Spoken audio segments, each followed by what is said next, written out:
Hey guys, Logan Song here today with another YouTube video review, and today we're going to be reviewing Batman Ego and Other Tales. And I wore a Batman shirt today because we're reviewing a Batman book. First thing I want to point out about this book is that this book is a book containing various different short stories of Batman. And one thing I wanted to point out though, that if you see here in big bold letters, Darwyn Cooke, his name is right there on the book. And I just want to let you know that Darwyn Cooke does not write any of the stories in this book. None of them. He simply just writes the introduction to the book, and that's it. He doesn't do any. He has no further involvement. So don't pick this book up thinking that Darwyn Cooke. Don't pick this up like me and saying, "Oh my God, Darwyn Cooke. This must be a great book." But no, it's not. So good. Now that we got that out of the way, now the first story in this book called Ego is a very good story. It's quite interesting. It's very creative and very out of the box. What happens is that Batman basically has a very shitty day as Batman. Bruce Wayne just has a complete utter just the worst day of his life. And then he comes back to the Batcave. He's all like moody and everything, and then he's thinking that should I really keep on being this? Should I keep on doing this? Should I just quit? Maybe I should just quit. And then Batman, the Batman side of Bruce Wayne, he separates from Bruce Wayne and he starts talking to Bruce Wayne, and he gives Bruce Wayne a bitch slap and just says, "Oh fuck, hell no," you know.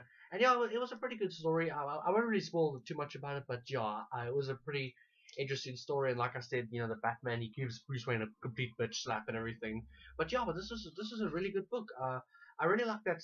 Well, I really like the first story because I think it was very creative and very out of the box.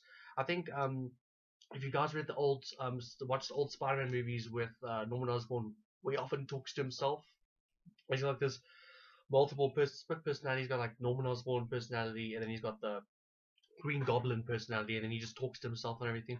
That's basically what this book is about. Except you see Batman as a separate person when you read the book. But yeah, but and that story was great. It was out of the box. It was a really good story.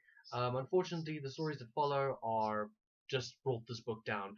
The second story, I remember, I can't remember what it was called, but it was actually, I remember I read it. It was like 4 pages long.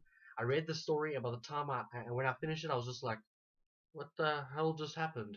I mean, it's like that moment where if you're a guy and you're sitting there, and then your girlfriend or whatever is pissed off with you, and then you don't know why, and then you ask her, "Oh, really?" You say, "What's wrong?" And then she says, "You know what's wrong?" I'm like, "No, I don't know what's wrong." And then I'll say, "Is say, I shouldn't have to tell you. You know what you did." And then she'll walk off, and then you'll just sit there go, "What did I do?" Yeah, that's basically what it was like in this book. It's like as if the book was doing that to me because I honestly did not know what was going on. And yeah, then that one was just utterly confusing, and then the stories after that it were just really really boring. There was a Catwoman story here involving Catwoman with this really big heist that she's planning and everything, and Tim Sale does the art for that Catwoman story, and that's good. I mean, Tim Sale's art, his art is always as good, great, but the story was just not that great. Yeah, I don't really. But overall, I'll probably give this book a 2 out of 5. It was not really that great. I think if this was a one shot, like a single one shot, and it was just the Ego storyline, the first story, like I told you, where Batman like talks to himself the whole time. If it was just that, this would have easily been a 4 out of 5. But unfortunately, the other stories just drag this book down. So yeah, so I'd give it a 2 out of 5. Nothing special, and yeah, just nothing great. But anyway, yeah, thanks for watching my video, guys. Please like, subscribe, comment, and share. If you want to comment and discuss something about this book, please just comment and let me know. And yeah, thanks, guys.